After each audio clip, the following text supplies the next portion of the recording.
చేపలు పట్టే వాళ్ళని ఎన్నుకున్నాడు, పన్ను వసూలు చేసే వాళ్ళని ఎన్నుకున్నాడు. అంటే నువ్వేం తెలుసుకోవాలి?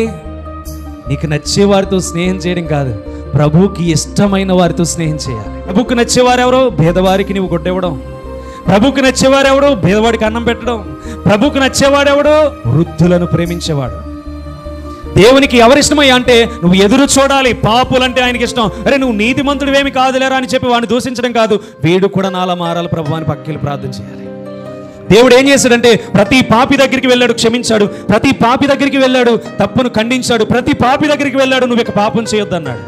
మరి నువ్వెళ్ళి చేస్తున్నావు? నువ్వు పాపి, ఏమి కోపం వచ్చేస్తుంది, వీడికి కోపం వచ్చేస్తుంది, వీడు తిట్టేస్తాడు. తప్పులేదు లేండి, విశ్వాసులు కొద్ది తప్పులేదు. ఈరోజు పాస్టర్ గారికి కోపం వచ్చేస్తుంది. అంటే ఏ విషయంలోనైనా మనం ఏం చూపించాలి అంటే క్రీస్తు నేను ఏకమయ్యా.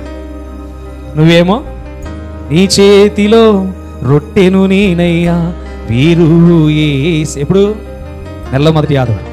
మరలా యేసు రక్తము రక్తము కన్నీళ్ళు కారుతూనే ఉంటాయి. ఎందుకని? యేసే పడిన శ్రమలు అలా గుర్తొస్తూ ఉంటాయి మోకాళ్ళ. అయితే దేవుడు అన్నాడు, నువ్వెన్ని చేసినా నా రక్తం నిన్ను శుద్ధీకరిస్తుంది. నువ్వెన్ని పొరపాట్లు చేసినా నేను నిన్ను కడుగుతాను. నీకు ఎందుకు అవకాశం ఇస్తున్నానంటే నువ్వు నాతో స్నేహం చేయాలి. మొట్టమొదట నేను ఎన్ని సంవత్సరాలైనా ఎన్ని నెలలైనా నీలో కొత్తదానాన్ని ఎందుకు మాట్లాడిస్తున్నానంటే నువ్వు నాతో ఉండాలి. కానీ దేవునితో ఉన్నామా? విడిచిపెట్టేస్తా.